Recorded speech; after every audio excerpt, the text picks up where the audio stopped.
উড়িষ্যা ও বিহার থেকে একের পর এক পরিযায়ী শ্রমিকের লাশ পাঠাচ্ছে মুর্শিদাবাদ। শুনে দেন, কোন ধর্মই মানুষ মারা শিক্ষা দেয় না। কোরআনে আছে, কোন মানুষ যদি কোনো মানুষকে অন্যায়ভাবে হত্যা করে, সে যেন গোটা মানব জাতিকে হত্যা করলো। কোন মানুষ যদি কোনো মানুষের উপকার করে, সে যেন গোটা মানব জাতির উপকার করলো। রাসূল সাল্লাল্লাহু আলাইহি সাল্লাম বলেছেন, তোমরা দেখো না তোমার বাড়ির পাশে কে আছে, সে যদি ক্ষুধার্ত হয় খাবার দাও, বস্ত্রহীন হলে বস্ত্র দাও, বিপদে পড়লে পাশে দাঁড়াও। এটাই হচ্ছে রাসূল সাল্লাল্লাহু আলাইহি সাল্লামের আদর্শ। কোন আমার দেশের শিক্ষিত জ্ঞানী হিন্দু ভাই বলতে পারবে না, কোন ধর্মগুরু বলতে পারবে না হিন্দু ভাইদের, যে লেখা আছে জয় শ্রীরামের নাম নিয়ে মানুষকে হত্যা করো। যারা করছে তারা ধর্মের ধটাও বুঝে না। যারা ঝামেলা করছে বাংলাদেশে, যারা দাসদের ছেলেকে পুড়িয়ে মেরেছে হিন্দু ভাইটাকে, তারা ধর্মের ধটাও বুঝে না। যারা এই কাজ করেছে, যারা ধার্মিক হবে তারা মানুষ হত্যা করবে না। তাতে সে হিন্দু হোক, সে মুসলিম হোক, সে খ্রিস্টান হোক, কোনো ধর্মেই কোনো মানুষকে হত্যা করা শিখাই না। আমি একদিন রাতের বেলায় মুর্শিদাবাদ যেখান থেকেই জলসা করে ফিরি, এই আমি রাত একটাই গাড়ি ছাড়বো, আমার ফজর হয়ে যাবে বাড়ি যেতে। বর্ধমান টাউনে তিনকুনিয়া বাস স্ট্যান্ডে একটা দোকান আছে, চায়ের দোকান, রাত 2টো থেকে খুলে যায়, বাসগুলো সব ওখানে এসে লাগে। তিনার নাম হচ্ছে বাপিদা। আমার আব্বাজি চা খেয়েছে, এখন আমি খাই। দেশি মুরগির ডিম সিদ্ধ হাফ বয়েল, মালাই টোস প্লাস হচ্ছে চা, খুব ভালো বানায়। তো আমি প্রায় যাই, খাই। একদিন রাতের বেলায় ঢুকলাম, দেখলাম 13 বছরের একটা বাচ্চা মেয়ে থলি ব্যাগপত্র নিয়ে বসে আছে। আমি ঢুকলাম, বাপিদা বলল যে বাপিদা, ইয়াসিন ভাই দেখো না, এই বাচ্চা মেয়েটা ইলাহাবাদ থেকে চলে এসছে, ওর বাপ নাকি অত্যাচার করেছে, অন্য মা আছে সৎ মা, তো একে মারধর করেছে বলে পালিয়ে এসছে, নানিদের বাড়ি যাবে। আমি বললাম তাই? বললে কিন্তু এর কাছে কোনো ভাড়া নেই। আমি বললাম বাপিদা কত ভাড়া লাগবে? বলে 160 টাকা ভাড়া। আমি 200 টাকার লোড ধরিয়ে দিলাম। আমি বললাম এটা ওকে দিয়ে দাও, ভাড়া দিবে, আর আমি যা খাচ্ছি ও যা খাবে পেট ভরে খাইয়ে দাও, আর কিছু বিস্কুট ফিস্কুট বেঁধে দিবে, টাকা আমার কাছে নিয়ে নাও। আমি জিজ্ঞেস করিনি তার ধর্ম কি, আমি জানতেও চাইনি, তার দিকে তাকিয়েও দেখিনি যে তার ধর্মটা কি। আমি খালি দেখেছি সে অসহায়, বিপদগ্রস্ত। আল্লাহর রাসূল বলেছেন, দেখো না, কেউ যদি বিপদে পড়ে তার পাশে দাঁড়াও, অসহায় হলে তার পাশে দাঁড়াও, ক্ষুধার্ত হলে খাবার দাও, বস্ত্রহীন হলে বস্ত্র দাও, বিপদে পড়লে তার পাশে দাঁড়িয়ে বিপদে উদ্ধার করো। যারা এই কাজ করছে উড়িষ্যাতে, তারা ধর্মের ধটাও বুঝে না। আমি আজকে দেখলাম কলকাতায় না দুর্গাপুরে না আসানসোলে কোনো এক জায়গায় কিছু আমাদের দেশের বাঙালি তারা, সংগঠনের নামও জানি না, তারা উড়িষ্যার এক মানুষের দোকান ছিল, তাকে গিয়ে বলছে বাংলায় যদি বাঙালিরা যদি উড়িষ্যায় গিয়ে ব্যবসা করতে না পায়, তাহলে তোরা এখানে কি করে ব্যবসা করবি, তোদেরকে চলে যেতে হবে। তো অ্যাকশনের রিয়াকশন হচ্ছে। তো এটা আমি বলবো রাজ্য সরকার দেখবে, গোটা দেশের মানুষ সরকার দেখবে। এই অভদ্র ব্যবহার মেনে নেওয়া যায় না। যারা এগুলো করছে তারা সভ্য সমাজের মানুষ হতে পারে না, তারা অসভ্য সমাজের মানুষ। তাই আমি মুসলমান ভাইদিকে বলবো, শুনে রেখে দেন, যারা দুনিয়া ছেড়ে চলে গেছে, যাদেরকে পিটিয়ে মারা হয়েছে, দোয়া দেবো আল্লাহ তাদেরকে শহীদের মর্তবা দেখ, বলুন আমিন।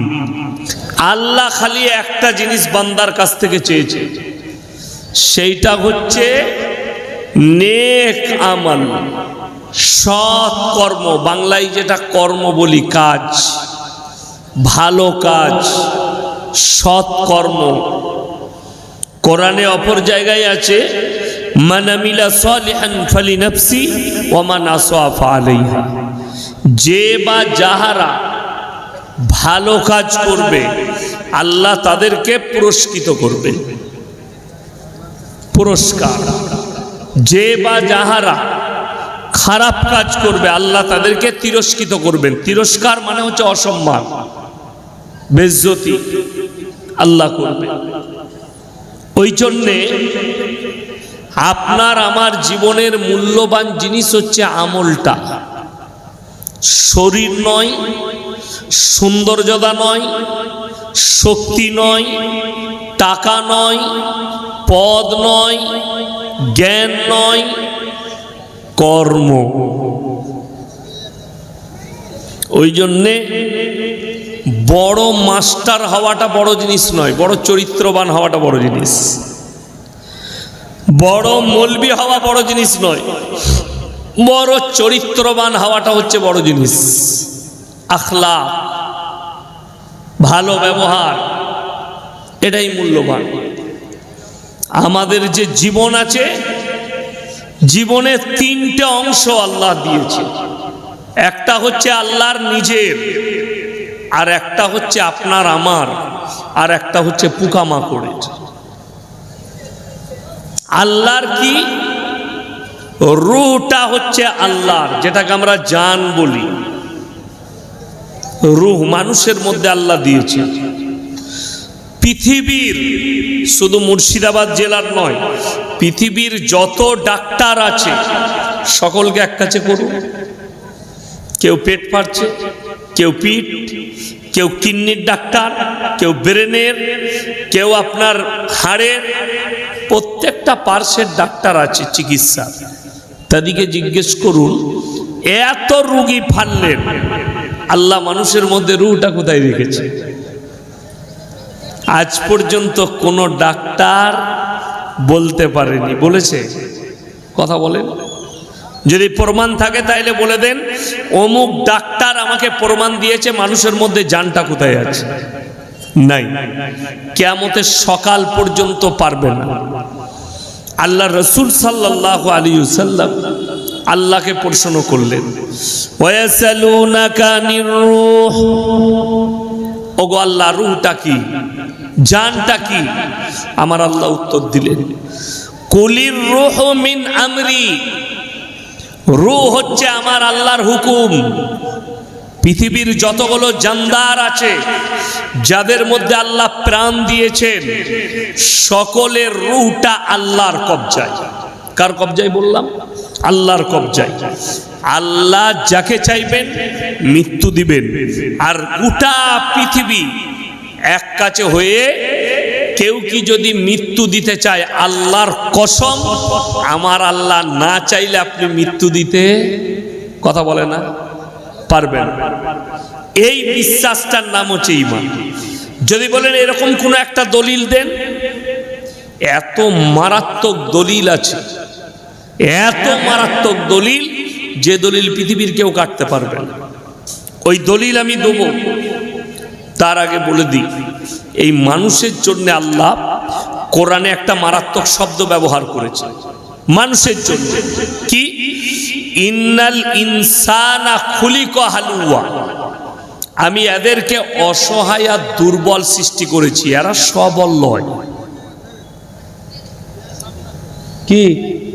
কোথায় পানি নেমেছে?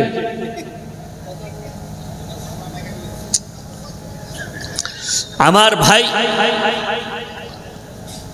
আল্লাহ মানুষকে অসহায় আর দুর্বল করেছে। একটা মানুষও সবল নয়। যারা নিজেদিকে আজকে শক্তিশালী মনে করছে, তারা মূর্খ, অশিক্ষিত, তারা দুর্বল। তারা নিজের মুখে বলছে আমরা বলবান, তাদের কিচ্ছু নাই। যাকে বলবেন, এখানে একজন মরদ এমন দাঁড়ান্ত যে বলবেন আমার কাছে কোনো দুর্বলতা নাই, আমি তোমার দুর্বলতা প্রমাণ করে দেবো এইখানে দাঁড়িয়ে, এখানে দাঁড়িয়ে বসে। আর যদি প্রমাণ করতে না পারি, জীবনে আর সমাজের বুকে কথা রাখবো না। তুমি তো অনেক দূরের কথা। পৃথিবীর বর্তমান সময়ে সব থেকে সুরক্ষা ঘেরাটোপে যে থাকে, তিনি হচ্ছেন আমেরিকার প্রেসিডেন্ট ডোনাল্ড ট্রাম্প। তার যে গাড়িটা আছে, গাড়িটা 800 থেকে 1000 কোটি টাকা দাম। 4 চাকা 4 হুইলার, তার গাড়িতে কি কি সিস্টেম আছে? তার গাড়িতে মিসাইল যদি কেউ ছুড়ে, মিসাইল কাজ করবে না। 0 পয়েন্ট থেকে, 0 পয়েন্ট মানে কাঁচেতে একদম সামনাসামনি, যদি কাঁচের ওপরে AK-47 সেটা দিয়ে যদি গুলি ছুড়ে, কাঁচেতে একটা স্কেচ পড়বে না, স্কেচ মানে দাগ পড়বে না, এত মজবুত। তার ভেতরে যে ড্রাইভার থাকবে, সেই গাড়িটায় এতগুলো অস্ত্র লেস আছে, 3 ঘন্টা গাড়ির ভেতরে বসে ড্রাইভার যুদ্ধ করতে পারবে। মিসাইল, গোলা বারুদ, গোটা গাড়িটা প্যাকড আছে, প্রেসিডেন্ট বসে থাকে। এখন আপনার আমার মনে হবে এত দামি এত ভালো গাড়ি, তাইলে ডোনাল্ড ট্রাম্পের কোনো দুর্বলতা নেই। আল্লাহর কসম তারপরও দুর্বলতা আছে। যদি বলেন কি, ইমানদারির সঙ্গে বলুন তো, কেউ তাকে ছুঁতে পারবে না পৃথিবীর, কিন্তু মালাকুল মউত এলে আটকাতে পারবে? কথা বলেন, জোরে বলুন সুবহানাল্লাহ। এইটা হচ্ছে দুর্বলতা। যে নিজের মৃত্যুকে আটকাবার ক্ষমতা রাখে না, সেই মানুষ নিজেকে কি করে শক্তিশালী ভাবছে? আপনার চোখে পানি পড়া দরকার যে আমি নিজেকে যত শক্তিশালী মনে করি, কিন্তু মৃত্যু আমার কাছে এলে আমি ফেলুয়া। আপনি মাঝে মাঝে দেখেন না, কি হলো, হ্যালো, হ্যাঁ বললে ওই পাড়ার চাচা পড়েছে, মারা গেল, খানা খাচ্ছিল, মারা গেল। আমার জীবনে একটা দুঃখ আছে। বোম্বেতে আমার একজন খুব অন্তরের বন্ধু ছিলেন, বাবলু ভাই নাম। গরিবদের অনেক দান খয়রাত করতেন, সোনাপাটি। আমাকে মুম্বাইয়ে নিয়ে গিয়েও জলসা করিয়েছে 2 বার 3 বার। হুগলিতে উনার গ্রামে একাই একটা মাদ্রাসা চালাতেন, সেই মাদ্রাসাতেও জলসা করেছে। আমাকে খালি ফোন করলো দুপুরে খানার সময়, 1:30-2 বাজছে, ইয়াসিন ভাই খানা খাচ্ছেন জি, আমাকে এই 1:30টা লাগবে আমার মাদ্রাসার জন্য। আমি বললাম ভাই ডায়েরিটা তো গাড়িতে রয়ে গেছে, তো আসরের পরে ফোন করবেন। বলে ঠিক আছে ভাই, আসরের পরে কথা হবে। তো তিনি তারপরে আমাকে বললে আমি ভাই এখন রেস্ট নেব, আসরের সময় ঘুমিয়ে উঠে আপনাকে ফোন করব।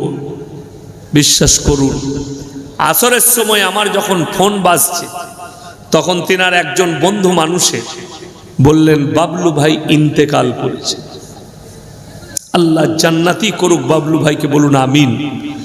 আমি তো প্রথমে সন্দেহ হয়ে গেছে, নালে আমার সাথে ইয়ারকি মারলো, কেউ মজাক করলো। আমি তো 2 ঘন্টা আগে কথা বললাম, উনি বললেন ঘুমাচ্ছি, উঠে কথা বলবো। ফোনটা যখন লাগালাম, উনার ফোন সুইচ অফ। উনার গ্রামের ভাইকে ফোন করলাম, তিনি কেঁদে কেঁদে বললেন ভাইজান আর নেই। আমার কষ্ট হলো যে আল্লাহ কত বড় কুদরতওয়ালা।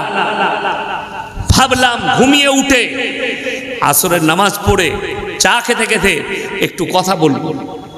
তিনি তার বাড়িতে চা খাবেন, আমি আমার বাড়িতে চা খাবো, কথা হবে।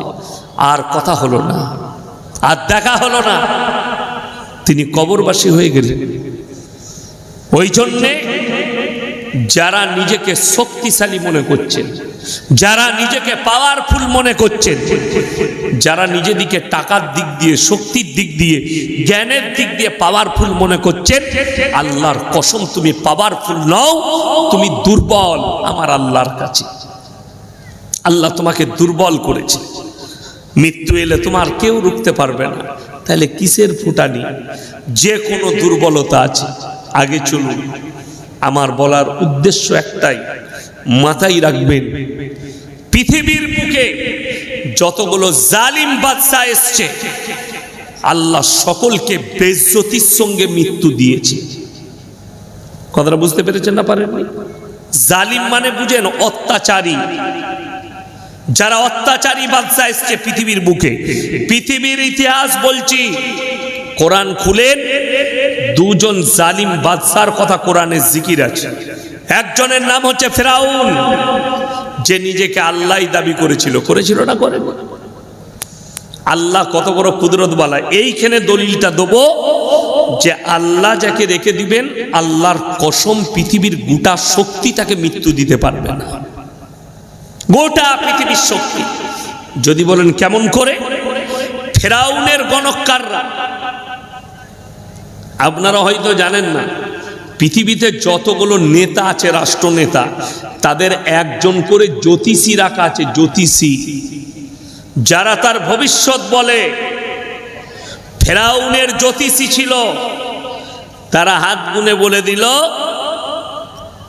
মিশরের মাটিতে এমন একটা ছেলে পয়দা হবে, সে তোমার এই রাজত্বকে উকুড়ে দিবে, তোমাকে বিনাশ করে দিবে। ফেরাউন বললে এত বড় আস্পর্ধা কার হতে পারে? উপরওয়ালা বাচ্চা পাঠাবে? তাহলে এক কাজ করো, তার সৈন্য সামন্তকে বলল, গোটা মিশরে যতগুলো গর্ভবতী মহিলা আছে খোঁজ লাগাও, কার কার পেটে বাচ্চা আছে। লিস্ট হয়ে গেল। বললে যখন বাচ্চা ভূমিষ্ঠ হবে, মেয়ে হলে ছেড়ে দাও, বেটা ছেলে পয়দা হলে কতল করে দাও। রেওয়ায়েতে আছে কয়েক লক্ষ শিশু বাচ্চাকে হত্যা করেছে ফেরাউন। মুসা নবীকে আসতে দেয়া যাবে না, কিন্তু আল্লাহর কসম, আল্লাহ যাকে রেখেছেন, মুসা নবী রাতের অন্ধকারে যখন জন্মগ্রহণ করলেন, তার মায়ের গর্ভ থেকে গায়েব থেকে তার বাপের কাছে আওয়াজ এলো, কাঠের বাস্কর মধ্যে পুরে তোমার সন্তানকে নীল নদীতে ভাসিয়ে দাও। কাঠের বাস্কের মধ্যে, মু মানে পানি, সা মানে ভাসমান কাঠের পাত্র। আরবিতে কোরআনে লেখা আছে, ভাষাটা আরবি লয়, মিশরের সিরওয়ানি ভাষা। মু মানে পানি, সা মানে ভাসমান কাঠের পাত্র, তাই নাম রাখা হয়েছিল মুসা। আল্লাহর কুদরতে ফেরাউন যে গার্ডেনে ঘুরতো সকালবেলায়, নিজের বউকে নিয়ে তার ঘাটে গিয়ে লেগেছে, তুলে নিয়ে এসো বাস্ক। যখনই খোলা হয়েছে, সুন্দর ফুটফুটে একটা বাচ্চা ছেলে খেলা করছে। এখানে একটা তথ্য নিয়ে এলে, আমরা যে যেই রকমই মরদ হয়, অনেকজন মারদানগি দেখাই। আমি ইয়াসিন এখন জলসা করতে এসেছি বর্ধমান থেকে, কমিটির লোককে বলে পানি নিয়ে এসো, চা নিয়ে এসো। কিন্তু ঘরে যদি বউকে গিয়ে বলে তাড়াতাড়ি চা দাও, চুপ করে বসো আমি কাজ করছি, দেখতে পাওনি, ওইখানে কিন্তু সব মাল ঠান্ডা। ঠিক বললাম না? বাইরে চেঁচামেচি চলবে, কিন্তু অফিসার বলুন, মৌলবি বলুন, পীর বলুন, ফকির বলুন, আমি বলুন, সে বলুন, বইয়ের কাছে সবাই ঠান্ডা। ফেরাউন বললে এইটাই মনে হচ্ছে আমার দুশ্মন, একে কতল করতে হবে। আসিয়া উত্তর দিল, কুররাতু আইনুল্লি ওয়ালাক লা তাকতুলু, একে কতল করতে পাবি না। এই বাচ্চা তোমার আর আমার চোখকে ঠান্ডা করবে, সন্তানের মতো লালিত পালিত করবো। ফেরাউন বলছে তুমি যখন বলছো অসুবিধা নাই, কোলে তুলে লাও। কোথায় মানুষ হচ্ছে? আল্লাহর কসম, আল্লাহ দুশ্মনের ঘরে নিজের নবীকে লালিত পালিত করলেন। জোরে একবার বলুন সুবহানাল্লাহ। দুশ্মনের ঘরে, যে বললে আমি দুনিয়াতে আসতেই দেবো না, কতল করো বাচ্চা দিয়ে, তার ঘরে রাজশাহীতে লালিত পালিত হচ্ছে মুসা নবী। আল্লাহ পৃথিবীকে তাক লাগালেন, আমি যাকে রেখে দেব মৃত্যু কেউ দিতে পারবে না। ফেরাউনের মৃত্যুটা ইজ্জতের সঙ্গে না বেজ্জতির সঙ্গে? বেজ্জতির সঙ্গে। আচ্ছা, এখনকার যুগে নিজের ছেলের নাম ফেরাউন কেউ রাখবে? রাখবে না। কেন? সে হচ্ছে অভিশপ্ত, সে হচ্ছে অভিশপ্ত, এবং গোটা পৃথিবীতে তার বদনাম। নিজের ছেলের নাম হিটলার কেউ রাখবে? কথা বলে না? হিটলার কেউ রাখবে নিজের ছেলের নাম? না। হিটলার ছিল একজন জালিম শাসক, তার নাম কেউ রাখবে না। চলুন, একটা গেল। 2 নম্বর, তার নাম হচ্ছে নমরুদ। কি নাম বললাম? নমরুদ। কোরআনে তার জিকির আছে। ইব্রাহিম আলাইহিস সালাতু ওয়াস সালামকে আগুনে নিক্ষেপ করেছিল। ইব্রাহিম নবী আল্লাহর কাছে মদদ চাইলেন। কার কাছে চাইলেন বাবা? আল্লাহর কাছে মদদ চাইলেন। ইব্রাহিম আলাইহিস সালাতু ওয়াস সালাম যখন আল্লাহর কাছে মদদ চাইলেন, আল্লাহ তাআলা আগুনকে হুকুম দিলেন, কি বলে? কুল্লা ইয়া নারু কুনি বারদান ওয়া সালামান আলা ইব্রাহিম, আগুন তুমি ক্ষান্ত হও, আমার ইব্রাহিমের একটা পশমকে তুমি জ্বালাতে পারবে না। জোরে বলুন সুবহানাল্লাহ। একটা পশম জ্বালাতে পারেনি, কিন্তু নমরুদকে আল্লাহ বেজ্জতির সঙ্গে মৃত্যু দিয়েছে। বেজ্জতি, অত্যাচারী বেজ্জতি দিয়েছে। শুধু তাই নয়, এটা তো আমি কোরআনের কথা বললাম। 2023 থেকে 2025, 23, 24, 25 শেষ হয়েছে না হয়নি, 26 চলছে। এই 3টে বৎসরের ভেতরে বর্তমান আমাদের জেনারেশন, আমরা 4টা পৃথিবীর জালিম শাসকের কি শুনলাম, বেজ্জতি দেখতে পেলাম। নাম্বার 1, শ্রীলঙ্কার মুখ্যমন্ত্রী দেশ ছেড়ে পালালো, তাদের মন্ত্রীদের আন্ডারপ্যান্ট ছিঁড়ে দিল। কারা? জনতা। দেশ ছেড়ে পালালো।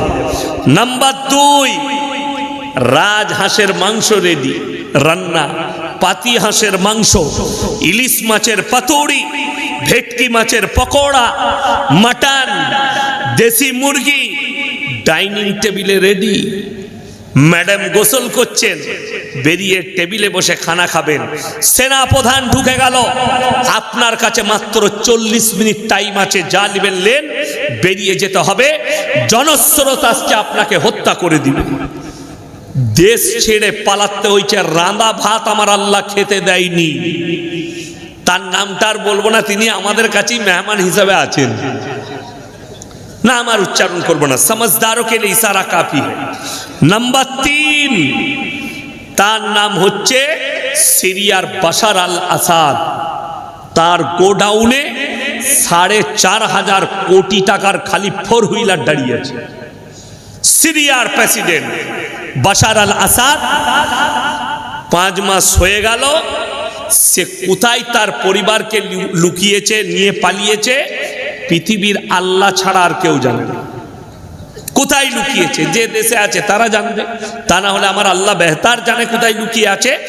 বেজ্জতির সঙ্গে দেশ ছেড়ে পালাতে হয়েছে, যদি থাকতো তাকে হত্যা করে দেওয়া হবে। নাম্বার 4, নেপালের মুখ্যমন্ত্রী দেশ ছেড়ে পালিয়েছে। ঠিক বললাম না ভুল বললাম? বেজ্জতির সঙ্গে। তিনি আগে কি বলছিলেন জানেন? আমাকে কেউ সরাতে পারবে না, আমি ওয়ান অ্যান্ড ওয়ান পিস, আমি সর্বেসর্বা। তার একজন মন্ত্রী পানিতে ছুটছে, তার পাছাই বাড়ি মারছে। আমি যেটা মোবাইলে দেখলাম সেটা বলছি। একটা হেলিকপ্টার দেখছি, 6-7টা মন্ত্রী, তার বউ, সবাই ঝুলে ঝুলে পালাচ্ছে, মালটা পড়ে গেলেই ফাটিয়ে দেবে। তো আমি বেশি কিছু বলবো না। জালিম যারা হবে, অত্যাচারী যারা হবে, আল্লাহ তাদেরকে বেজ্জতির সঙ্গে মৃত্যু দিবে। তাদের বেজ্জতি দুনিয়াতেও আছে, পরকালেও আছে, এটা মাথায় রাখবেন। কেউ যদি পদ পান, জালিম হবেন না, পদের অপব্যবহার করবেন না। কেন জানেন? কিয়ামতের দিনে আল্লাহ সব থেকে কঠিন হিসেব নেবেন হকের। কিসের বললাম বাবা? হকের। কেউ যদি বাম মায়ের হক মারে, আল্লাহর কাছে হিসেব দিতে হবে। তুমি যদি তাহাজ্জুদ গুজার হও তাও, তুমি নেতা, তুমি কওমের হক মেরেছো, জালিম হয়েছো, তুমি যদি হক মেরে খাও, কিয়ামতের দিনে হক না মিটানো পর্যন্ত তুমি জান্নাতের খুশবুটাও পাবে না। তাতে ইয়াসিন হোক আর আমার বাপ হোক, আর আপনি হন আর আপনার বাপ হোক, মাথায় রাখবেন। ওই জন্য বলছি, সবাই হাত তুলে বলুন, হকের উপরে টিকবো ইনশাল্লাহ। হক কাকে বলে জানেন? হক এটা নয়, কিয়ামতের আলামতের মধ্যে একটা আলামত। সমাজের বুকে যখন শিক্ষিত লোকরা হক কথা বলতে যাবে, কিছু মানুষ আছে তাদের টুচিটা টিপে ধরবে, হক বলতে দিবে না, এই কথা বলো না, এই কথাটা বললে ঝামেলা হবে। মদ হারাম এটা বললে যদি ঝামেলা হয়, তাহলে তো জলসা না করে ড্যান্স করা ভালো, ফাংশন করা ভালো। যদি গাঁজা হারাম এটা না বলতে পাই, তাহলে তো ড্যান্স করা ভালো। কেন জলসা দিয়েছো? হারাম আর হালাল, হক আর না হক যদি একটা মৌলবি না বলতে পারে তাহলে জলসার মানে কি হলো? এই জলসার মানে হচ্ছে হকের দাওয়াত, না হকের নয়। আর আমার ব্যাপারে সবাই জানে আমি কারো বাঁয়ে বোয়ানো বক্তা না। আমাকে যদি কেউ বলে এটা বলতে পাবেন না, আমি ওইটাই বলবো বেশি করে। তার মানে ওই রোগের রুগী তুমি, ওই জন্য তুমি আমাকে মানা করছো এটা বলেন না হুজুর, মানে ওই মালটার ওই রোগ আছে, তাই না হুজুর? আমাদের এখানে লটারি দিয়ে বলেন না, মানে ও হারাম করে নিজে লটারি কাটে, তবে তো সে মানা করছে আমাকে। হ্যাঁ আমার বন্ধুগণ, আমার ভাই, হকের জিত আছে, না হকের জিত নেই। কি বললাম? তাড়াতাড়ি, হকের জিত আছে, না হকের জিত নেই। যারা মনে মনে করছেন হুজুর আপনি ভুল বলছেন, না হকেরই বর্তমানে জিত আছে, ওটা সময় তুমি দেখতে পাচ্ছ, ওইটা খালি সময় দেখতে পাচ্ছ। ফেরাউনের যুগে যারা ফেরাউনের দলে ছিল তারা মনে করেছিল এবং তারা বলেছিল ফেরাউনি হক, কিন্তু যখন আল্লাহর আযাব এসে পৌঁছালো তখন বললে মুসা তুমি সত্য, আল্লাহ সত্য। তাদের বাপ ফিরাউন পর্যন্ত কলমা পড়তেছে। কখন? মৃত্যুর সময়, মরার সময়, বিপদের সময়। আমার বন্ধুগণ, না চোখের সামনে যদি অন্যায় দেখো, কোরআনে আছে, আপনি যদি নিজেকে বলেন আমি মুসলমান, আপনি যদি নিজেকে বলেন মুমিন, আর আপনার চোখের সামনে যদি ইসলাম বিরোধী কাজ হয়, কেউ যদি অন্যায় কাজ করে, আর আপনি যদি মনে করেন সে আমার কলার ধরবে বলে একে কিছু বলবো না, আপনি মুমিন হতে পারবেন না। হয় কোরআনে আছে শক্তি থাকলে হাতের দ্বারা রুখে দাও, যদি শক্তি না থাকে তাহলে জুবানের দ্বারা রুখার চেষ্টা করো, যদি সেটাও না পারো ঘৃণা করে সরে চলে যাও, সেখানে সেই জায়গায় দাঁড়িও না। যদি না বলতে পারো ওই জায়গা থেকে সরে চলে যাও। আমার একটা গুণ আছে, আমি যেখানে হক বলতে দিবে না সেই জায়গায় আমি অনেক দিন আগে, জায়গার নাম বলবো না, হুগলি ডিস্ট্রিক্ট জলসা করতে গেছি। একজন বক্তা আসেন নাই, কোন হুজুর, বাইরে ছেলেরা মিটিং করছে, ইয়াসিন সাহেবকে বলবো কিয়াম করতে হবে। আমার কাছে এলো, হুজুর অমুক হুজুর কিয়াম করতে আসেনি, আপনাকে করতে হবে। আমরা হারগিজ করবো না, বলছে দাওয়াত দিয়েছি যখন করতে হবে। বিশ্বাস করুন, যে বললে দাওয়াত দিয়েছি টাকাটা তার হাতে ধরালাম, গাড়ি চাপলাম, পালিয়ে এলাম, জলসা করিনি। 150 কিলোমিটার আপ ডাউন, জলসা করিনি। আর তোর বাপের গুলাম নয়, ওই কাজী ইয়াসিন করবেন, টাকা ধর, পালিয়ে এলাম। আজও আমার সেই গুণটাই আছে, কোনো অসুবিধা নেই। জলসা না করে বহু জায়গা থেকে পালিয়ে গেছি, হক বলতে না দেওয়ার কারণে। আমি আমার কথা বলবো, তোমার শিখানো বলি আমি বলবো না। আমাকে যদি কেউ বলে আমি এটা বলছি, এটা বলবেন, এটা বলবেন না, রং। তার মানে ওই রোগ তোমার আছে, যার কারণে তুমি মানা করছো আমাকে যে হুজুর এটা বলবেন, এটা নিয়ে বলবেন না। কেন বলবো না? আজকে যারা অনেকজন, আমাকে একজন মেসেজ করেছে, আপনারা তো ধর্মগুরু, আপনারা স্টেজে ধর্ম নিয়ে আলোচনা করবেন, রাজনীতি কেন আলোচনা করেন মাঝে মাঝে? আপনি আমাকে লিখেছে। আমি তাকে বললাম, তাকে আমি 100টা ভিডিও পাঠালাম যে যদি এটাই সত্য হয় তাহলে রাজনৈতিক মঞ্চে একজন রাজনৈতিক নেতা ইসলাম নিয়ে কি করে আলোচনা করতে পারে, রাজনীতিবিদরা ইসলাম নিয়ে কি করে খেলা করতে পারে? তারা ধর্ম নিয়ে স্টেজে দাঁড়িয়ে খেলা করবে, আর আমি তার বিরুদ্ধে বলবো না যে সেই অন্যায় কথা বলেছে, সেই অন্যায় কাজ করছে। আজকে ওই জন্য ইসলাম খাতরায়, ইসলাম বিপদে। কার জন্য? আল্লামা ইকবাল লিখেছেন, ইস ঘর কো আগ লাগি ঘর কি চিরাগ সে। মুসলমান, তোমরা নিজেদের ঘরে নিজের আগুন ধরিয়েছে, অন্য কেউ নয়। পৃথিবীর ইতিহাস বলছে ইসলামের যতগুলো ক্ষতি হয়েছে ইসলামের দ্বারাই হয়েছে, অন্য কারুর দ্বারা না। তসলিমা নাসরিন কাদের ঘরের মেয়ে? কথা বলেন। মুসলিম ঘরের মেয়ে। আল্লাহকে গালি দিচ্ছে, রসুলকে গালি দিচ্ছে, মুহাম্মদ সাল্লাল্লাহু আলাইহি সাল্লামকে, তিনার বিবিদিকে গালি দিচ্ছে। কে? মুসলিম ঘরের মেয়ে। ওই একটা নাজিয়া ইলাই খান বলে একটা মেয়ে আছে, 24 ঘন্টা ইসলামকে গালি দিচ্ছে, দাড়িকে টুপিকে গালি দিচ্ছে। কার ঘরের মেয়ে? নিজেকে মুসলিম বলছে। জাস্টিস ইনায়েতুল্লাহ মুসলমান, আসাদ নূর মুসলমান, নবীজিকে গালি দিচ্ছে, মোহাম্মদ সাল্লাল্লাহু আলাইহি সাল্লামকে গালি দিচ্ছে। আমি চ্যালেঞ্জ ছুড়ে বলেছি, তসলিমা নাসরিন বলেছে আমি নাস্তিক, ধর্ম মানি না। যদি তুমি ধর্ম না মানো তাহলে তুমি শুধু ইসলামকে গাল দিচ্ছ কেন? আরো যে ধর্ম আছে গাল দিয়ে দেখাও। ও যদি হালালের সন্তান হয়, একবার খালি হিন্দু ধর্ম নিয়ে বলে দেখাও, আর পাছায় লাথি মেরে ওকে গঙ্গা পার করাবো। ঠিক বললাম না? বললাম। ইসলামকে গালি দিচ্ছে বলেই তো ঠাঁই পেয়েছে, মুহাম্মদ সাল্লাল্লাহু আলাইহি সাল্লামকে গাল দিচ্ছে বলেই ঠাঁই পেয়েছে। অনেক মুসলমানের ব্যথা, কতজন মুসলিমকে গাল দিচ্ছে। ইসলামকে গালি দিয়ে ইসলামের কোনো ক্ষতি হয়েছে? কথা বলে না, কোনো ক্ষতি করতে পেরেছে? পারেনি। আপনারা কি মনে করছেন আজকে কোরআনকে গালি দিচ্ছে, আজকে মোহাম্মদ সাল্লাল্লাহু আলাইহি সাল্লামকে গালি দিচ্ছে? না, এটা আজকে নয়। যেদিন থেকে মক্কায় নবীজি ইসলামের প্রচার শুরু করেছেন বেঈমান কাফেররা, সেই দিন থেকে মেহনত শুরু করেছে।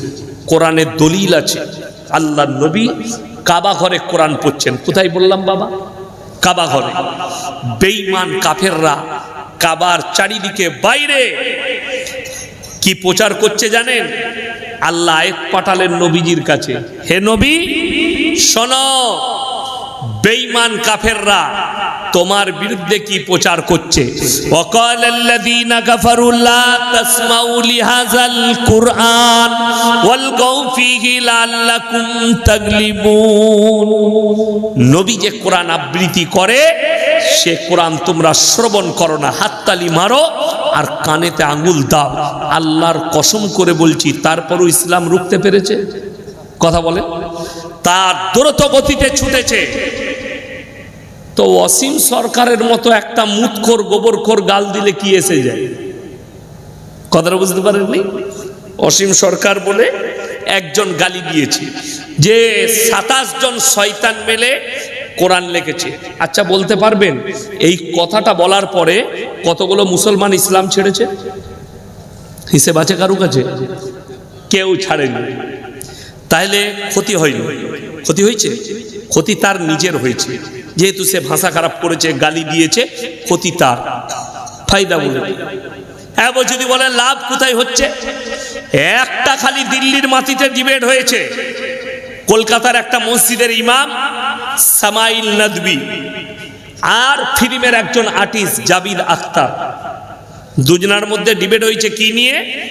আল্লাহ বলে কেউ আছে, ও বলছে আল্লাহ নেই, সৃষ্টিকর্তা নেই, বিনা সৃষ্টিকর্তায় দুনিয়া চলছে, আর ইনি প্রুফ করলেন যে সৃষ্টিকর্তা আছে। এই একটা ডিবেট যেখানে জাবিদ আখতার হেরে বাড়ি যাচ্ছে, 24 ঘন্টার ভেতরে, আমরা বলিনি মিডিয়া বলছে, 24 ঘন্টার ভেতরে 20,000 লোক ইসলাম কবুল করেছে। জোরে বলুন সুবহানাল্লাহ। তাহলে এর গালি দিয়াতে কোনো লাভ হলো? হয়নি। আর আপনি বলি ওদিকে গুনতিতে রাখেন না, স্বামী বিবেকানন্দ তিনি ভারতের একজন মনীষী, ঠিক কি না? এখানে যারা ডাক্তার মাস্টার আছেন, স্কুলে চাকরি করেন, প্রফেসর ইঞ্জিনিয়ার আছেন, তারা শুনে যান, স্কুলের হেডমাস্টারের মাথার উপরে কার ছবি থাকে? কবিগুরু রবীন্দ্রনাথ ঠাকুর, ঈশ্বরচন্দ্র বিদ্যাসাগর, বঙ্কিমচন্দ্র, শরৎচন্দ্র চট্টোপাধ্যায়, স্বামী বিবেকানন্দ। আমেরিকার শিকাগো শহরে দাঁড়িয়ে বক্তব্য দিতে গিয়ে তিনি বললেন, স্বামী বিবেকানন্দ, পৃথিবীর বুকে আমার চোখে যদি কেউ মহামানব থাকেন, তিনি হচ্ছেন একমাত্র হযরত মুহাম্মদ মুস্তাফা সাল্লাল্লাহু আলাইহি ওয়াসাল্লাম। এরপরে স্বামী বিবেকানন্দের মতো মনীষীর কথা শুনবেন না অসীম সরকারের মতো গোবরখোর মুতখোরের কথা শুনবেন? এটা আপনার ব্যক্তিগত ব্যাপার। আমি তো বলেছি ডিবেটে বসো, ও যদি বলে হরিংঘাটায় বসবো, তার বাড়িতেই যাব। তিনি খালি প্রমাণ করে দিবেন 27 জন শয়তান মিলে কোরআনটা লিখেছে। আমি ওয়াদা করে বলছি, আমি সনাতন ধর্ম গ্রহণ করে নেব। আর যদি প্রমাণ করতে না পারো, তোমাকে কলমাটাও পড়াবো, আর কি খাওয়াবো সেটা লোকে জানে। ওটা আর আমি বলবো না। समझदारों के लिए इशारा काफी है। ডাকো, কবে ডাকছো তুমি প্রমাণ করাবে। 27 জন শয়তান মেনে লিখেছে কোরআনটা, আর আমি প্রমাণ করাবো এটা আল্লাহর কালাম। যদি না পারি আমি হিন্দু ধর্ম গ্রহণ করে নেবো সনাতনী, আর তা না হলে তুমি কালমা পড়বে আর তোমাকে সব খাইয়ে দেবো ইনশাআল্লাহ। ভালোভাবে কষা কষা, কথাটা বুঝতে পারেননি? হ্যাঁ, আর কিছু বলবো না। যাই হোক, মূর্খ অশিক্ষিত কিছুই জানে না। এখানে একটা রাসূলের হাদিস শুনেলেন, কিয়ামতের আলামত নবীজি বলেছেন। অনেক জনের গায়ে যদি এই হাদিসটা বলি কাঁটার মতো ফুটো হয়ে যাবে। কাঁটা ফুটে গেলে লাগে না? লাগে না? কুল কাঁটায় বেশি দরদ, বাবলা কাঁটায় আরো দরদ, খেজুর কাঁটায় আরো বেশি দরদ। তো খেজুর কাঁটাটাই মেরে দিই, রাগ করবেন। নবীজির হাদিস, নবীজি বললেন কিয়ামতের আলামতের মধ্যে মারাত্মক আলামত, অশিক্ষিত মূর্খরা সমাজের নেতৃত্ব দিবে আর শিক্ষিতরা চুপচাপ বসে দেখবে। অসীম সরকারের মতো মূর্খ যদি নেতা হয়, সমাজের অবস্থা তো এমনি এরকম হবে। তাহলে নবীজির হাদিস সত্য না মিথ্যা বাবা? সত্য। তবেই তো অসীম সরকারের মতো মূর্খ নেতা আজ। এটা নবীজির হাদিস। আজকে ওটাই হচ্ছে। আমি নাম করব না। আপনি নেতা হয়েছেন, আপনি শিক্ষিত লোক, কোনো অসুবিধা নাই। আপনি নিজে বুঝবেন আপনার মধ্যে কি বিদ্যা আছে। আপনি সমাজে নেতৃত্ব দিচ্ছেন, আপনার ভেতরকে আত্মসমীক্ষা করুন। আপনাকে আমি মুমিন বলে যাচ্ছি, আপনি আপনার আত্মসমীক্ষা করুন। আপনার আত্মাকে জিজ্ঞেস করুন আপনি কি কি পাপ করেন, জিনা করেন কিনা, মদ পান করেন কিনা, অন্যায়ভাবে গরিবের মালকে ভক্ষণ করছেন কিনা। আপনার হৃদয়কে জিজ্ঞেস করুন, আত্মাকে। আর যদি আত্মা বলে এই পাপগুলো করছি, আল্লাহর কসম কিয়ামতের দিনে হিসেব দেওয়ার জন্য তুমি রেডি হয়ে থাকো। আমার বন্ধুগণ, হক বুঝাবো, একটা গল্প শোনাবো। গল্পটা একটা কিতাবে এসেছে। গল্প আমি আগেই বলে দিলাম হাদিস কুরআন নয়, কিন্তু ওই গল্পটার ভেতরে মহাজ্ঞান লুকিয়ে আছে। আর একটা শোনাবো হাদিস আর কুরআন। বিসমিল্লাহ, আলহামদুলিল্লাহ। এই দুটো শোনাবো। 1 নম্বর, হকের ওপরে টিকে থাকলে আল্লাহ তাআলা হকের জিত দেয়। এই ঘটনা থেকে আপনি বুঝতে পারবেন দুটো, একটা কোরআন হাদিস আর একটা গল্প। একজন রাজা, কি বললাম, রাজা, তিনি বৃদ্ধ হয়ে গেছেন, 90 বছর বয়স। তিনি চিন্তা করলেন আমি যদি মারা যাই, আমার এই সিংহাসনে কোনো যদি বেঈমান রাজা বসে যায়, তিনি একজন ইমানদার হক্কানি বাদশা। তিনি চিন্তা করলেন আমার 3টে সন্তান, এদিকে যদি রাজত্ব দিয়ে দিই, আর এরা যদি বেঈমান হয়, ইমানদার না হয়, এমন একজন রাজা বসে যাবে, আমার প্রজারা কষ্ট পাবে। তাই আমি বেঁচে থাকতে থাকতে একজন ইমানদার বাদশা নিযুক্ত করে দিয়ে যাব। বাস। এরপরে বাদশা এলান করলেন, হে আমার রাজ্যের যতগুলো 25 থেকে 30 বছরের যুবক আছো, সবাই তোমরা আমার রাজ দরবারে অমুক তারিখে হাজিরি দাও। সমস্ত রাজ্যের 25 থেকে 30 বছরের যুবকরা হাজির। বাদশা 3টে বেটা, 3 জনকে বললে তোমরাও লাইনে দাঁড়িয়ে যাও। সেই 3 জন বেটা মনে মনে ভাবছে, বড় ভাবছে আমি তো বড়, আমার হক, আমাকে রাজত্ব আমার বাপ দান করবে। মেজো ভাবছে আমাকে, ছোট ভাবছে আমাকে বেশি ভালোবাসে, স্নেহ করে, তো আমাকেই রাজত্ব দিবে। বাদশা এলান করলো, হে আমার রাজ্যের যুবকেরা শোনো, আমি তোমাদের কাছে 1 বছর যাবত একটা পরীক্ষা নেব। সেই পরীক্ষায় যে পাস করবে তাকেই আমি আমার রাজত্ব দেব। পরীক্ষাটা কি? একটা করে ফলের বীজ দেব। 1 বছর পরে যার গাছটা সব থেকে সুন্দর হবে তাকে আমি আমার রাজত্ব দান করব। এরপরে বাদশা তার প্রজাকে বলে, যাও আমার কামরার ভেতরে 1 বস্তা বীজ রাখা আছে ফলের, নিয়ে এসো। ঢেলে দিলেন, সবাই একটা করে তুলে লাও। সবাই সকলে একটা করে বীজ তুলে নিয়ে যাচ্ছে। লাস্টে একটা বীজ পড়ে আছে। একজন গরিব এতিম, বাপ নেই, বুড়ি মায়ের সঙ্গে ঝুপড়ি বাড়িতে বাস করে, ইমানদার ছেলে, হকের ওপরে চালনেওয়ালা, কিতদাস, লোকের বাগানে কাজ করে, তার নাম হচ্ছে মাহমুদ। সে এসে লাস্টের বিষটা কুড়িয়ে নিয়ে গেল। মাকে বলল, মা, বাদশা বলেছে 1 বছর পরে যার গাছটা ভালো হবে, সব থেকে সুন্দর, বাদশার পছন্দ হবে, তাকেই রাজত্ব দিবে।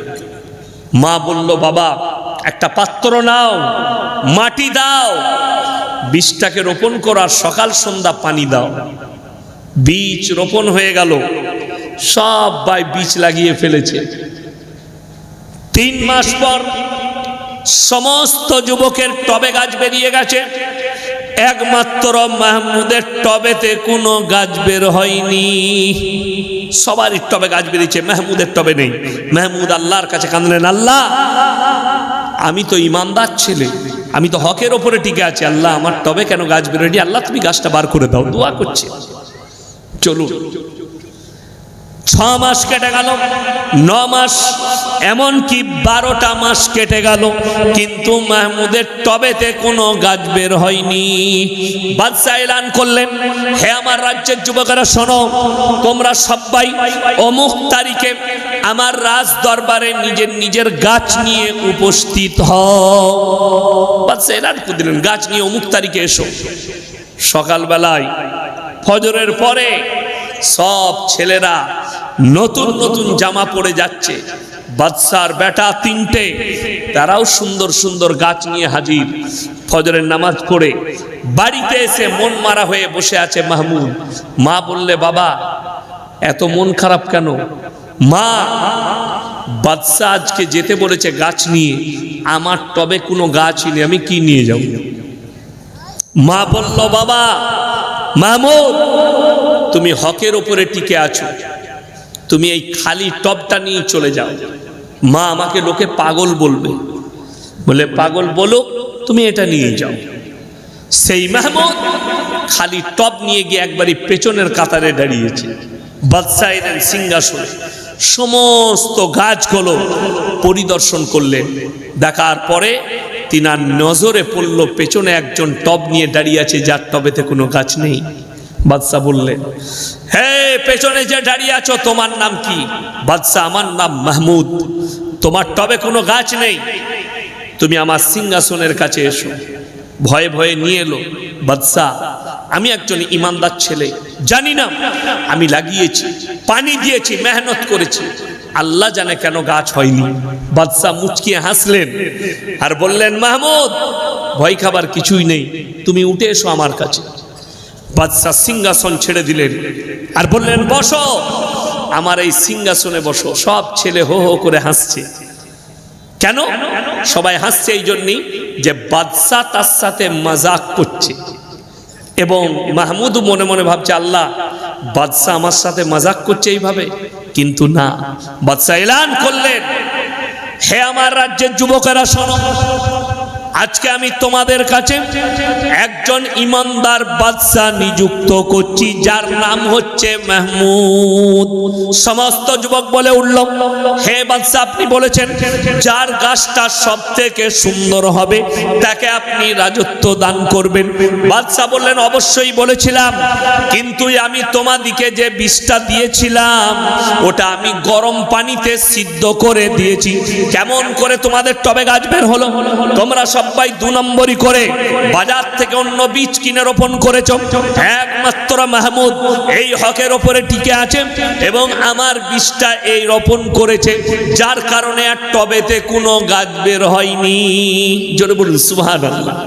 খালি হকের ওপরে টিকার কারণে আল্লাহর রাজত্ব দিলেন একটা কিতদাসকে। হক, এটা তো গল্প শোনালাম, কোরআনে চলুন, কোরআন শুনাই। বিসমিল্লাহ।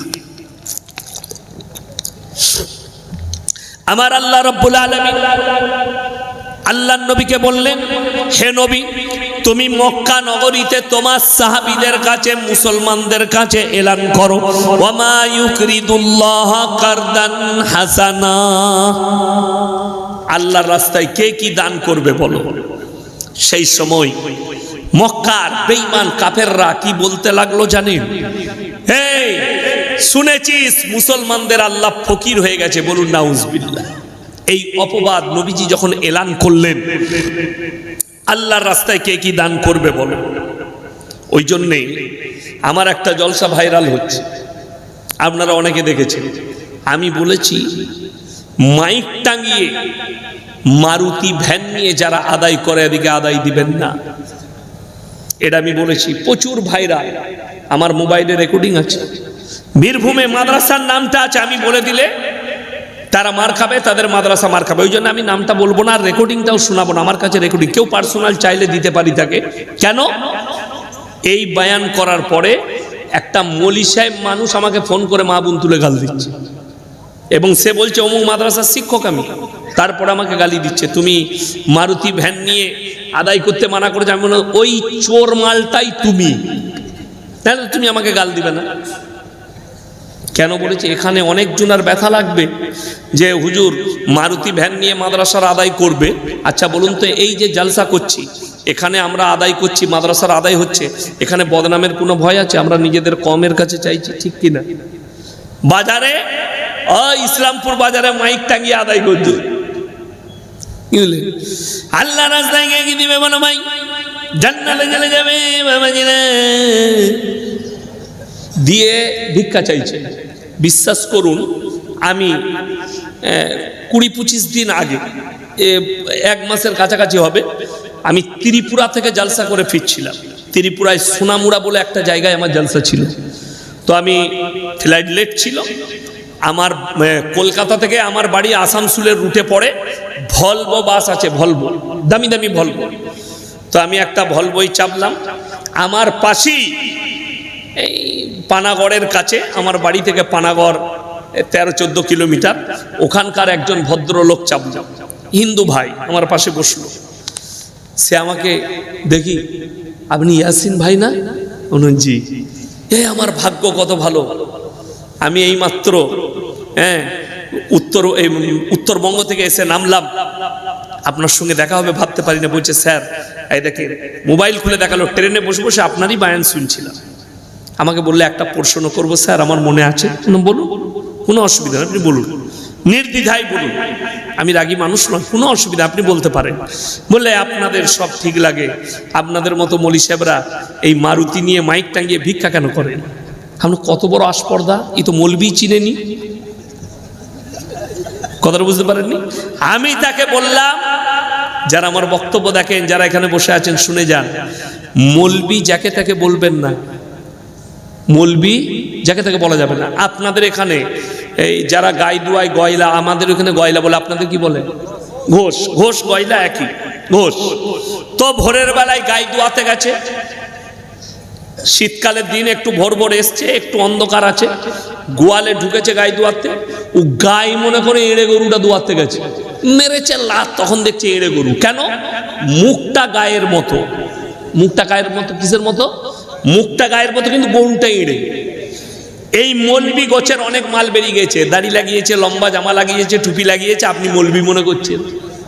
একটা কথা মাথায় রাখবে, এই আমাদের সমাজে অনেক লোক আছে না, যদি বলা হয় যে ভাই নামাজ পড়ো না কেন? নামাজ পড়বো কি? ওয়া মুসল্লিরা জুতো চুরি করে, এ হারাম কর, মুসল্লিরা চোর। নামাজি চোর নয়, চোর নামাজি সেজে যায়। মলবিরা চোর লয়, চোর মলবি সাজে, এটা মাথায় রাখবে। এই যারা মারুতি ভ্যান নিয়ে আদায় করছে, একটাও মাদ্রাসায় পড়া মলবি লয়, দাড়ি রেখেছে, লম্বা জামা রেখেছে, আদায় করে করে পেট চালাচ্ছে। আমার বর্তমানে ধরা পড়েছে, আমার কাছে প্রুফ আছে। যদি আমার গাড়িতে চাপেন, আমার শ্বশুর এলাকায়, আপনাকে নিয়ে গিয়ে প্রমাণ দেবো। সেই গ্রামে মাদ্রাসাই নাই, হারাম করতা সেই গ্রামের নামে একটা মাদ্রাসার বিল ছাপিয়ে আদায় করে খাচ্ছে। তার কাছে 5টা মারুতি ভ্যান আছে, লোক রেখেছে 5টা, বেতন দিয়ে যা আদায় করবি হাফ হাফ। ই হারাম কর 20 বিঘে জমি করেছে আর 3 তলা বিল্ডিং করে নিয়েছে। বাস্তব বলছে, কিচ্ছু নাই তাই। এটা মানছেন? মাস 3 আগে বোম্বেতে একজন ভিখারি ধরা পড়েছে, তার ঘর থেকে 200 কোটি টাকা বেরিয়েছে। ইসলামপুরে কেউ আছে এত বড় লোক 200 কোটি টাকা? কিন্তু সে মাল ভিক্ষা করে, ছিঁড়া জামা পরে হাজি আলীর দরজা, আর রাতের বেলায় হারামখোর 5 স্টার হোটেলে দেশি মুরগি খাচ্ছে। ও খাবার আপনিও খেতে পারবেন না, দামি দামি খাবার। সে আবার এই মুর্শিদাবাদ, নদিয়া, বর্ধমান, বাঁকুড়া, পুরুলিয়া থেকে কন্টেকে লোক নিয়ে যায়। তোকে জায়গা দেবো, ভিক্ষা করবি সারাদিন, তোকে মাসে এত বেতন দেবো। কত বেতন? 30,000 বেতন। আর সে তার মাথাতে হাত বুলিয়ে 2 লাখ টাকা ইনকাম করছে এক একটা মানুষ পেছু। তার ঘর থেকে 200 কোটি বেরিয়েছে, সে ভিখারি। তো আপনি জানেনই না। ওই জন্য মায়ের দিকে বলছি, সব থেকে রোগ খারাপ কাদের জানেন? মায়েদের। গায়ে গেছে ছেলেরা, তো সব বাজারে গেছে, ব্যবসায়ী গেছে, আর পাড়ায় ঢুকে আমার মায়েরা তুমি যদি দান করো মা, জান্নাত অবশ্যই যাবে মা। আর দেখলে শালা জান্নাত একদম ঘরের দরজায়। দে 4 লাখ টাকা, গায়ের মাদ্রাসাকে দিবে না, ও এসে সুর করে বলছে ওকে দিবে। এইটাই কষ্টের। ইমোশনাল একদম কাঁদিয়ে দিবে, দিয়ে মেয়েদের কাছ থেকে টাকা আদায় করে দিবে। আমি আমার গ্রামে ধরেছি 3 জনকে। কত টাকা বেতন পাও? মারুতি দিয়ে আদায় করছো, হুজুর বেতন নাই। কত? বলে হাফ হাফ। আচ্ছা, মারুতি খরচা কার? মাদ্রাসা। ড্রাইভার কার? মাদ্রাসার। মানে 1 টাকায় 75 পয়সা ওই হারাম করের, 25 পয়সা মাদ্রাসা পায়। 100 টাকায় 25 টাকা মাদ্রাসা, 75 টাকা ওর। এইটা যদি কোন বাপের বেটা মৌলবি মুফতি হালাল বলতে পারে, আল্লাহর কসম খেয়ে বলছি আমি জীবনে আর সমাজের মুখে কথা রাখবো না। কোন বাপের বেটা মুফতি মৌলবি হালাল বলে দেখে আমি জীবনে আর কথা রাখবো না। এগুলো অন্যায়, এবং এই মাদ্রাসার প্রতি অন্যায় করা হচ্ছে। বড় কষ্ট লাগে। আমার মাদ্রাসার চালের প্রয়োজন, আমিও একজন মাদ্রাসাওয়ালা। আপনাকে এসে বললাম ভাই, আপনার মসজিদে দাঁড়িয়ে বললাম খুতবা দিয়ে জুম্মার দিনে, ভাই আমি ইয়াসিন, আপনারা চিনেন অমুক মাদ্রাসা, এই মাদ্রাসার জন্য আমার মাসায় জলসা আছে, যদি 10 কুইন্টালের মতো চাল লাগবে, আপনারা যে যা পারবেন দেন। আচ্ছা বলুন, এতে বদনামের কিছু ব্যাপার আছে? বদনামের ব্যাপার নাই। আমি মাদ্রাসার জন্য চাইছি, কওমের খিদমতের জন্য চাইছি, আপনি দিবেন, বদনামের কিছু নাই। বিশ্বাস করুন, আমি বলি আমার গ্রামে বাইরে থেকে আদায় করতে এসছে 35 ঘর দাস আছে। দাস, তারা খুব ভালো, ভদ্র, নম্র, খুব ব্যবহার ভালো। তাদের পাড়ায়, তাদের দরজায় চলে গেছে। তারা কি ঘুরিয়ে দিবে? এসছে যখন দিয়ে দাও। কিন্তু কষ্টটা কোথায় লাগে জানেন? আমার বন্ধু সুনীল দাস, একসাথে ক্লাস ফ্রেন্ড, ফুচকা বিক্রি করে। আমার বন্ধু গঙ্গারুই দাস, সে যখন বলবে ইয়াসিন ভাই তোমরা ভিক্ষা কেন করো, তখন আমাকে তো মনে হবে ফাটাল পেলে ঢুকে যাই। কথাটা বুঝতে পারেননি? অথচ এই বিদ্যা তো আমাদের নয়। আজকে বহু মাদ্রাসাওয়ালা ছোট ছোট বাচ্চাকে হাতে থলি থলি দিয়ে গ্রামে পাঠিয়ে দিচ্ছে, যা আদায় করে নিয়ে আয়। ওই মাদ্রাসা রাখার থেকে তালা মেরে দিয়া অনেক উত্তম। যারা বাচ্চাগুলোকে দিয়েছে, তার মা, আমার ছেলে হাফেজ হবে, আমার ছেলে হাফিজে কোরআন হবে, আমার ছেলে মৌলবি হবে, আর তার ছেলেকে ভিক্ষা বিদ্যা শিখাচ্ছ। আর একটা ছেলে মাদ্রাসায় পড়তে পড়তে চোর হয়ে যাচ্ছে, মাদ্রাসা ছেড়ে দিয়ে ভিক্ষা বিদ্যা শুরু করে দিচ্ছে। এরকম হাজারো পাবেন, আমার কাছে দলিল আছে। একটা বলবো না, আমার ওখানে একজন ডাক্তার বাবু আছেন, ডাক্তার সাইদুল হক, খুব ভালো লোক, দানি লোক। একজন গিয়ে বলল যে শওকত সাহেব পাঠিয়েছে, মানে আমার আব্বাজি। কেন? বললে 5 বস্তা সিমেন্ট কম পড়ে গেছে, টাকা দিতে বলল। ডাক্তার সাহেবের ডাউট হয়েছে, আমার কাছে ইয়াসিন সাহেব, শওকত সাহেব পাঠালে তো 5 বস্তা সিমেন্ট বলবে না, 100 বস্তা বলবে, না হলে 50 বস্তা বলবে, বেশি বলবে। 5 বস্তা। আমাকে ফোন করলো, হুজুর কোথায় আছেন? আমরা জলসায় আছি। বলছে আচ্ছা, কেউ কি আপনার আব্বা আর আপনি কি পাঠিয়েছেন? আমি কিসের জন্য বলুন তো? বলে 5 বস্তা সিমেন্ট আপনার মাদ্রাসার মসজিদ হচ্ছে কম পড়ে গেছে, আপনি হারাম করে ছবিটা তুলে পাঠান তো আমাকে। সে যখন বাইরে ডাক্তারবাবু চেম্বারে ফোন করছে, ও তো বাইরে থেকে শুনতে পাচ্ছে, লাগিয়ে দিয়েছে ইয়াসিন সাহেবকে ফোন, মাল পালিয়ে গেছে। চোর, অথচ তার মাথায় টুপি আছে, আমাদের মতো দাঁড়িয়ে আছে। আপনি ভেবে দেখুন, ওই ডাক্তার সাহেব উনি মুসলিম, ওনার মনে কি মাইন আসবে যে এই মৌলবীরা চুরি বিদ্যা করে খায়? কত বড় কষ্ট লাগে। তাকে ধরেছিলাম, ধরার পরে তার পরিবারকে জানালাম, এইভাবে কেন খাবে, এটা তো হারাম। মুখে দাঁড়িয়ে আছে, মসজিদে নামাজ পড়ছে, মানুষ তাকে ভদ্রলোক মনে করে। কেন এটা হবে? ওই জন্য আমার বন্ধুগণ, নবীজি যখন এলান করলেন ওমা ইউকরিদুল্লাহ কারদান হাসানা, বেঈমান কাফেররা বলতে লাগলো আল্লাহ ফকির হয়ে গেছে, নাউজুবিল্লাহ। হযরতে আবু বকর সিদ্দিক রাদিয়াল্লাহু তাআলা আনহু মক্কার এক গলি দিয়ে পেরিয়ে যাচ্ছে, আর দুজন বেঈমান বসে মাজাক করছে। মাজাক হয় না বন্ধু বন্ধুতে? তারা মাজাক করে বলছে, এই শুনেছিস মুসলমানদের আল্লাহ ফকির হয়ে গেছে? হযরত আবু বকর সিদ্দিক রাদিয়াল্লাহু তাআলা আনহু বরদাশত করতে পারেননি, বেঈমানকে এক চড় মেরেছে, বেহুশ হয়ে পড়ে গেছে। হযরত আবু বকর চলে গেলেন ওই জায়গা থেকে, তার হুঁশ ফিরেছে। তারা দুই বন্ধু, এই দুজন কাফের নবীজির দরবারে হাজির। হে আল্লাহর নবী, আপনার আবু বকর আমাকে বিনা কারণে চড় মেরেছে। উক্তকালে আবু বকর হাজির। আল্লাহর নবী বললেন, হে আবু বকর, তুমি কি বেঈমানকে চড় মেরেছো? ইয়া রাসূলুল্লাহ, হে আল্লাহর নবী, আল্লাহর শানে এমন কথা বলেছে, আমি আর বরদাশত করতে পারিনি, এক চড় মেরেছি। সেই বেঈমান কাফের বলছে, আমার একজন সাক্ষী আছে, আমি আমার মাবুদের কসম করে বলছি আমি এই কথা বলি না। একদম ফুল কথা পাল্টিয়ে দিল। আপনার আবু বকরের সাক্ষী কে আছে নিয়ে আসতে বলুন। আবু বকর একা, এরা দুজন। বিচারে বসলেন মুহাম্মদ সাল্লাল্লাহু আলাইহি সাল্লাম, বিশ্ব নেতা, শ্রেষ্ঠ পয়গম্বর বিচার করছেন। আমার মতো ফুটো মৌলবি নয়, আমি আমার কথাই বলবো, আমি কারো কথা বলবো না। আমাকে যদি বিচার করতে দেন, গাঢ় দুধের চা খাই দিলি বিচার পাল্টি গেল। আমাকে যদি বিচার করতে দেন, খালি 500 টাকার লোড এরকম করে খালি এখানে গুঁজে দিয়ে, ড্রেনটা এরকম যাচ্ছিল, তোর ঘরের মধ্যে দিয়ে ভরে দেবো।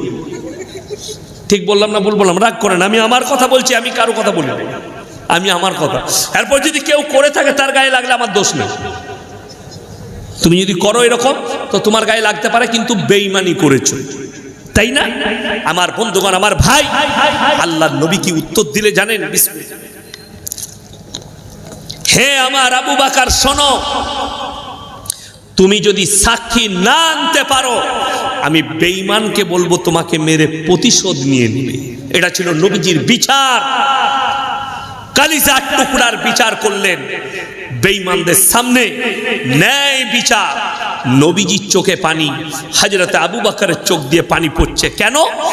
হযরতে আবু বকর বুঝতে পারছেন, আমি যদি সাক্ষী না আনতে পারি, নবীজি এতটা ন্যায় পরায়ণ, বেঈমানকে বলবে মেরে তুমি প্রতিশোধ নাও। আর আল্লাহর নবী বুঝতে পেরেছেন, আমার আবু বকর জীবনে মিথ্যা কথা বলবে না। দুজনেরই চোখে পানি। আর বেঈমান কাফের দুজন দাঁড়িয়ে মজা নিচ্ছে। ইমানদারির সঙ্গে বলুন, আবু বকর হকের উপরে আছে না? না, হকের উপরে। আল্লাহর কসম, আল্লাহর মদদ দেখুন। আমার আল্লাহ রাব্বুল আলামিন জিবরিল আমিনকে পাঠালেন, ইন্নাল্লাহা ফাকিরু ওয়া নাহনু আগনিয়া সানাকতুবু মা ক্বালু। হে আমার নবী, আল্লাহ আবু বকরের সাক্ষী, আমি আল্লাহ নিজে দিচ্ছি, বেঈমান কাফের বলেছে আল্লাহ ফকির। জোরে বলুন সুবহানাল্লাহ। আবু বকরের সাক্ষী আল্লাহ স্বয়ং নিজে দিলেন নবীজির কাছে, বেঈমান কাফের বলেছে আল্লাহ ফকির। আমার বন্ধুগণ, আর আপনার আল্লাহর প্রতি বিশ্বাস নেই যে আপনি হকের উপরে চললে আপনি খেতে পাবেন না, আপনি হক বললে আপনি টিকতে পারবেন না, হক বললে আপনার মৃত্যু আসবে? আল্লাহর কসম করে বলছি, মৃত্যুকে মহব্বত করুন, কিন্তু বেঈমানিকে মহব্বত করবেন না। পরকালকে মহব্বত করুন। দুনিয়া সম্পর্কে কোরআনে আছে, ওয়ামাল হায়াতুদ দুনিয়া ইল্লা মাতাউল গুরুর। এই দুনিয়ার জীবনটা তোমাদের জন্য সম্পূর্ণ ধোঁকা। আপনি যতক্ষণ বেঁচে আছেন, আপনি ভেবে দেখুন তো, আমি প্রথমেই বলেছি, রূহটা আল্লাহর আর আমলটা আমাদের। আর এই শরীরটা পোকামাকড়ের। যারা হারাম খাচ্ছেন, যারা সুদের ওপরে টিকে আছেন, যারা গাঁজার ওপরে টিকে আছেন, যারা মদ ব্যবসার ওপরে টিকে আছেন, যারা লটারি ব্যবসার ওপরে, হারাম ব্যবসার ওপরে টিকে আছেন, আর মনে করছেন আমি ভালো আছি, তুমি মরে যাওয়ার পরে আল্লাহর কসম তোমার এই শরীরটা হচ্ছে পোকামাকড়ের খাবার। জীবনে তাইলে আমার এই জীবনটার কোনো মূল্য নাই, শুধু মূল্য আছে আমার আমলটার, আমার কর্মটার। সবাই ভালো কর্ম করব, জোরে বলুন ইনশাআল্লাহ। ভালো কর্ম জানেন কি? অনুরোধ করে বলে যাচ্ছি, ভালো কর্ম হচ্ছে কোরআনের এবং রসুল সাল্লাল্লাহু আলাইহি সাল্লামের আদর্শ এবং কোরআনের হুকুম মানা। আমি কালকের জলসায় বলেছি, কালকে আমি হাওড়া ডিস্ট্রিক্টে ছিলাম, হাওড়া ডিস্ট্রিক্ট। এই চাপাচ্ছি ওই চাপাতি করতে করতে আমাকে 12টা বাজে, মানে 12টার পরে আমি জলসা করি না, কি বুঝলেন? তো দেরি করলো, আমি 12:40 জলসা ছেড়ে দিয়েছি। আমি ওইটুকু সময়ের মধ্যে খালি এতটুকু বুঝিয়েছি যে যদি কোনো মুসলমান সে যদি নবীজি সাল্লাল্লাহু আলাইহি সাল্লামের আদর্শ এবং কোরআনের উপরে টিকে থাকে, তার কাছ থেকে কেউ কষ্ট পেতে পারে না। মূর্খ অশিক্ষিত যারা হবে তাদের কাছ থেকে লোক কষ্ট পাবে। যেমন একটা ভাষা শুনে যান, রাস্তাঘাটে আপনি আছেন কোথায়? ইসলামপুর বাজারে, কেউ আল্লাহকে গালি দিচ্ছে, এরকম লোক আছে না? নাই। আপনি দেখলেন একটা মূর্খ ছেলে গুটকা খায়, বিড়ি খায়, সিগারেট খায়, সে ইয়াসিন সাহেবকে গালি দিচ্ছে, আপনি আমাকে ভালোবাসেন, তার সঙ্গে তর্ক করলে আপনিও ওই রকমই মূর্খ হয়ে গেলেন, তাই না? কোরআনে আছে ওয়াইদা খাতাবাহুমুল জাহিলুনা ক্বালু সালামা, তোমরা অশিক্ষিত মূর্খ জাহিলদের সঙ্গে তর্ক বিতর্ক করো না। আল্লাহ সম্পর্কে যার জ্ঞান নেই, নবী সম্পর্কে যার জ্ঞান নেই, রসুল সম্পর্কে যার জ্ঞান নেই, তার সঙ্গে কি তর্ক করবে?